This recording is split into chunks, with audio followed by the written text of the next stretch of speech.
Selamat bertemu kembali di channel Dr. Sonang Sitohang, seri Psikologi Industri, dengan topik Psikologi Industri dan Usaha Industri. Sebelum kita memulai, saudara-saudara sekalian, jangan lupa tekan tombol subscribe dan lonceng notifikasi agar tidak ketinggalan informasi berikutnya dari channel ini. Latar belakang. Para pakar menyatakan bahwa psikologi sangat berperan dalam segala aspek kehidupan, tak terkecuali dalam dunia usaha industri, karena untuk mencapai tujuannya setiap organisasi harus mampu meningkatkan kinerja dan produktivitas sumber daya manusia yang dimilikinya agar mampu bersaing baik di tingkat nasional maupun internasional. Selama bertahun-tahun, psikolog telah mempelajari bagaimana makhluk manusia telah berinteraksi dengan lingkungan mereka dan dengan satu sama lain. Tetapi psikologi industri mulai mengevaluasi interaksi antara orang-orang dan pekerjaan mereka. Psikologi industri dapat digunakan untuk meningkatkan kepuasan kerja serta produktivitas perusahaan dan menjadi penting bagi keberhasilan suatu organisasi.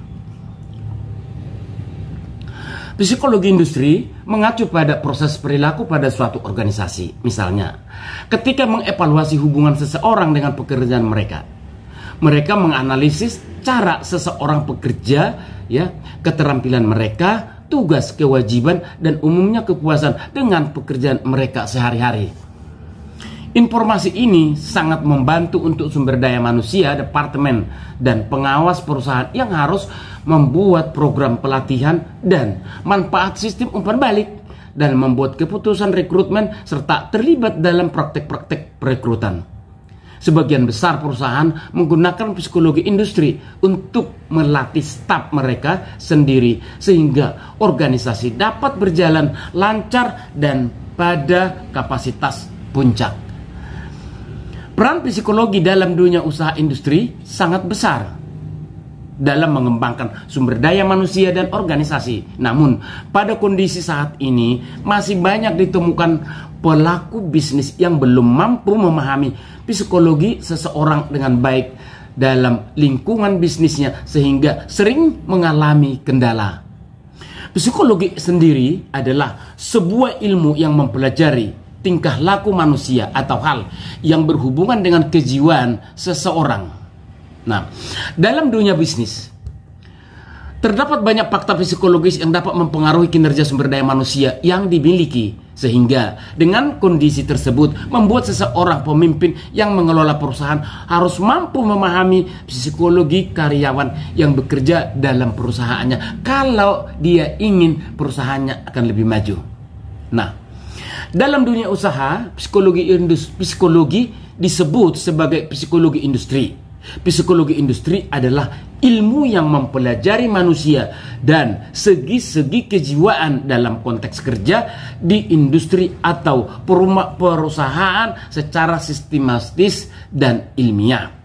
Psikolog industri adalah cabang yang relatif baru. Psikologi yang diciptakan untuk perusahaan dan organisasi yang dibutuhkan struktur yang lebih.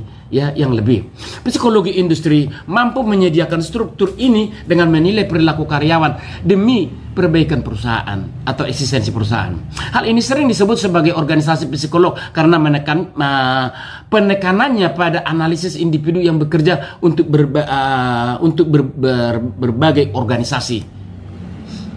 Menurut John Miner, peran psikologi industri dalam perusahaan adalah terlibat dalam proses input, berfungsi sebagai mediator dalam hal-hal yang berorientasi pada produktivitas, berfungsi sebagai mediator dalam hal-hal yang berorientasi pada pemeliharaan, terlibat dalam proses output. Ada beberapa faktor penting dalam karakteristik pekerja yang sukses secara psikologis, yaitu self-confidence, originality, task-oriented, future-oriented, risk-taking, people-oriented. Di dalam sebuah instansi atau lembaga pasti akan terjadi interaksi sosial. Karena itu, salah satu faktor yang menunjang psikologi terhadap sebuah industri atau psikologi industri agar terjadi dampak yang positif bagi para karyawan tersebut. Sebagai contoh, perbedaan individu dalam kelompok dan kesesuaian kelompok, human realization, teamwork yang solid, relasi antar manajer dan karyawan. Artinya di sini relasi antara karyawan dan karyawan sendiri, relasi antara karyawan dengan atasan. Perekrutan karyawan lebih efektif dan efisien. Ya, pada saat rekrutmen membuat seseorang memimpin lebih efektif dan harus memilih yang tepat sesuai dengan bidang-bidang masing-masing karyawan. Dengan psikologi dapat membantu seorang pemimpin dalam memilih dan memetakan sumber daya manusia sehingga dapat meminimalisir ketidaksesuaian penempatan bidang pada seseorang karyawan, bahkan ketidaksesuaian dalam memilih karyawan. Nah, dengan begitu perusahaan akan memiliki sumber daya manusia yang memiliki kompetensi sesuai dengan kebutuhan perusahaan. Membantu dalam membuat strategi pemasaran. Perusahaan harus mampu melihat dan memahami perilaku lingkungan sekitar, termasuk perilaku konsumen yang tentunya dapat menjadi acuan dalam membuat strategi pemasaran. Sehingga hal tersebut tentunya diperlukan pemahaman psikologi agar dapat membuat strategi pemasaran yang tepat. Menciptakan produk atau jasa yang baik. Ya, perusahaan yang memiliki beberapa sumber daya manusia yang kompeten tentunya akan menciptakan ide-ide berbasis kinerja yang berhasil, ya, kinerja yang berhasil pula. Hal tersebut juga secara langsung akan berdampak pada baiknya kualitas produk, atau kualitas produk itu akan mencapai tinggi, atau jasa yang ditawarkan pada sebuah perusahaan itu ya bisa dikatakan akan zero defect, ya, zero defect, tidak ada produk-produk yang defect. Sumber daya manusia yang kompeten untuk menciptakan produk atau jasa yang memiliki daya saing yang tinggi. Menciptakan suasana positif. Suasana yang positif seperti suasana tenang dan nyaman dalam suatu perusahaan akan tercipta salah satunya dengan cara memilih sumber daya manusia yang berkompeten. Artinya, psikologi dalam bisnis tidak hanya memiliki pengaruh pada kelangsungan bisnis seperti strategi pemasaran dan produk atau jasa yang ditawarkan dalam perusahaan. Akan tetapi, psikologi juga dapat menciptakan suasana positif sehingga dengan suasana seperti itu dapat ditumbuhkan dari sumber daya manusia yang mampu menghidupkan suasana dengan baik sehingga sumber daya manusia ataupun kegiatan di dalam perusahaan dapat berjalan dengan optimal, di mana para karyawan akan bekerja dengan optimal, tetapi karyawan tidak mengalami depresi atau stres. Kemudian dengan adanya psikologi industri akan menjadi mediator dalam hal-hal yang berorientasi pada produktivitas. Nah, melakukan pelatihan dan pengembangan, menciptakan manajemen keamanan kerja dan teknik-teknik pengawasan kinerja, meningkatkan motivasi dan moral kerja karyawan, menentukan sikap-sikap kerja yang baik dan mendorong munculnya kreativitas karyawan. Berorientasi pada pemeliharaan dengan adanya psikologi industri ini. Melakukan hubungan industrial atau pengusaha buruh pemerintah. Ya, memastikan komunikasi internal perusahaan berlangsung dengan baik. Ikut terlibat dalam menentukan gaji pegawai atau karyawan dan bertanggung jawab atas dampak yang ditimbulkannya. Pelayanan berupa bimbingan atau konseling bagi karyawan-karyawan yang mengalami masalah-masalah psikologi. Kemudian menyusun program pelatihan ataupun praktek kerja. Pelatihan memang bukan selamanya harus diadakan dalam suatu perusahaan, tetapi pada saat adanya perubahan teknologi ataupun perubahan penggunaan mesin dan alat-alat produksi, maka karyawan harus diberikan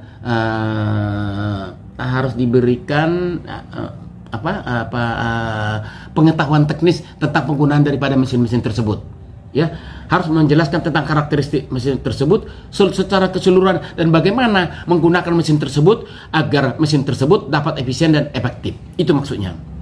Mempertimbangkan wawancara sebagai salah satu teknik untuk menggali potensi keterampilan dan keahlian dan kompetensi individu agar dapat ditempatkan pada jabatan yang sesuai dengan potensi dan kompetensi. The right person on the right place. Ya, artinya Orang-orang yang memiliki keterampilan teknis tertentu akan ditempatkan di dalam pekerjaan yang menggunakan keterampilan sebagaimana yang dimiliki karyawan. Itu yang dimaksud di sini. Sehingga dapat melengkapi data dari beberapa alat-alat seleksi yang lainnya seperti tes psikologi, pengisian belangko aplikasi, dan assessment center. Ini diperlukan. Sikap kerja. Psikologi industri dan organisasi juga membahas mengenai sikap kerja dari tenaga kerja dalam suatu organisasi. Sikap kerja tersebut meliputi antara lain sebagai berikut. Kepuasan kerja, yaitu perasaan individu yang positif mengenai organisasi dan pekerjaan yang dihadapinya, ya, karyawan tadi. Hal ini termasuk sikap positif individu pada tugas dari pekerjaan dan lingkungan kerjanya. Ya, yang kedua, komitmen, yaitu rasa setia dari tenaga kerja terhadap atasan, organisasi ataupun pekerjanya. Yang ketiga, organizational citizenship behavior, yaitu istilah yang digunakan untuk menyebutkan kontribusi dari tenaga kerja di mana kontribusi tersebut melebihi tugasnya. Dan yang keempat, yang terakhir, antisocial behavior in workplace. Antisocial behavior terkait dengan perilaku yang membahayakan baik bagi organisasi ataupun bagi rekan kerja yang terjadi dalam setting kerja. Yang dimaksud di sini setting kerja pada saat melakukan pekerjaan, ya. Training dan pengembangan. Seperti kita ketahui, training dan pengembangan sangat dibutuhkan oleh para karyawan. Apalagi karyawan tersebut itu ya akan berpindah tempat. Maka training dan pengembangan ya dengan jenis tertentu akan sangat dibutuhkan oleh para karyawan. Sehingga training dan pengembangan tersebut harus benar-benar dimanfaatkan oleh para karyawan secara optimal. Psikologi industri dan organisasi membahas mengenai training dan pengembangan individu dalam setting kerja. Training merupakan suatu proses di mana individu mendapatkan kemampuan, pengetahuan, keterampilan untuk mencapai tujuan organisasi. Nah, lalu terakhir, penilaian kinerja. Psikolog industri dan organisasi juga meliputi penilaian kinerja. Penilaian dilakukan untuk melihat perkembangan kinerja individu dalam periode tertentu. Apakah semakin baik, ataukah semakin turun, atau semakin buruk. Penilaian kinerja menjadi dasar bagi organisasi untuk melakukan tindakan tertentu bagi individu. Nah, kemudian menetapkan program kesejahteraan, pengembangan, promosi, dan pemberhentian. Nah, ini harus ditetapkan dan harus diaplikasikan di dalam setiap organisasi. Hal ini juga akan mendorong para pegawai agar bekerja dengan optimal. Memperkirakan keadaan perekonomian pada umumnya dan perkembangan perusahaan pada khususnya. Dilihat dari banyaknya fungsi atau penggunaan dari psikolog industri dalam dunia usaha, membuat psikolog industri menjadi salah satu hal yang harus dimiliki oleh perusahaan dalam menjalankan bisnisnya. Dengan memiliki psikologi industri yang baik akan membantu sumber daya manusia, akan meningkatkan dengan memiliki psikologi industri yang baik akan membuat sumber daya manusia memperoleh peningkatan. Begitupun dengan produktivitas, bisnis pun akan berjalan lancar dan sukses. Nah, psikologi industri organisasi. Pada dasarnya psikologi industri mempelajari perilaku karyawan. Seperti yang saya jelaskan tadi di atas. Dalam lingkungan kerja, walaupun psikologi industri tidak dimulai sampai tahun 1920-an, disiplin telah berkembang pesat dan revolusi tempat kerja dalam abad terakhir. Nah, karena tempat kerja adalah suatu sistem sosial, penerapan cabang ilmu psikologi ini berguna dalam memahami kompleksitasnya. Saudara-saudara sekalian, mari kita lihat aspek-aspek psikologi industri. Salah satu aspek yang paling menarik dari psikologi industri adalah bagaimana perilaku karyawan mempengaruhi individu lain, ya, pada pekerjaan dan organisasi secara umum. Psikologi industri dapat digunakan untuk mengurangi perilaku kontraproduktif, meningkatkan efektivitas tim, dan meningkatkan semangat. Hal ini juga penting dalam resolusi konflik. Banyak orang menemukan beban ketidakpuasan kerja mereka berakar dalam hubungan mereka dengan manajer dan rekan. Untungnya psikologi industri menyediakan solusi untuk itu. Saudara-saudara sekalian, meskipun psikologi industri merupakan campuran dari antropologi, konseling, psikologi, dan manajemen industri, ada komponen utama yang digunakan dalam jenis psikologi. Ya, beberapa komponen utama tersebut mengevaluasi kepribadian karyawan, persepsi, serta sisi biologis dari perilaku mereka. Dengan mendokumentasikan titik-titik kunci, psikologi industri memiliki kemampuan untuk membantu organisasi meningkatkan fungsi mereka dan mendirikan sebuah sistem yang mendorong pertumbuhan bagi perusahaan dan karyawan. Artinya karyawan dan perusahaan. Saudara-saudara sekalian, demikian tadi ya tentang psikologi industri dan bagaimana kira-kira pentingnya di dalam suatu perusahaan industri. Inilah kesimpulannya. Psikologi industri adalah ilmu yang mempelajari manusia dan segi-segi kejiwaan dalam konteks kerja di industri ataupun perusahaan secara sistematis dan ilmiah, sehingga akan memberikan manfaat dalam meningkatkan kinerja usaha. Ya, aspek yang paling menarik psikologi industri adalah bagaimana perilaku karyawan mempengaruhi individu lain pada pekerjaan dan organisasi secara umum. Psikologi industri dapat digunakan untuk mengurangi perilaku kontraproduktif, meningkatkan efektivitas tim, dan meningkatkan semangat. Hal ini juga penting dalam solusi konflik. Banyak orang menemukan beban ketidakpuasan kerja. Mereka berakar dalam hubungan mereka dengan manajer dan rekan. Psikologi industri menyediakan solusi tentang itu. Saudara-saudara sekalian, saya kira simple dan padat yang kami sampaikan tadi, tapi jelas bagaimana psikologi industri itu diterapkan dalam setiap perusahaan, khususnya perusahaan industri. Nah, demikian saudara-saudara tentang psikologi industri dalam usaha industri. Semoga bermanfaat. Dan apabila ada yang perlu didiskusikan agar menghubungi channel Dr. Sonang Sitohang Sri Psikologi Industri. Terima kasih, sampai bertemu kembali pada edisi berikutnya.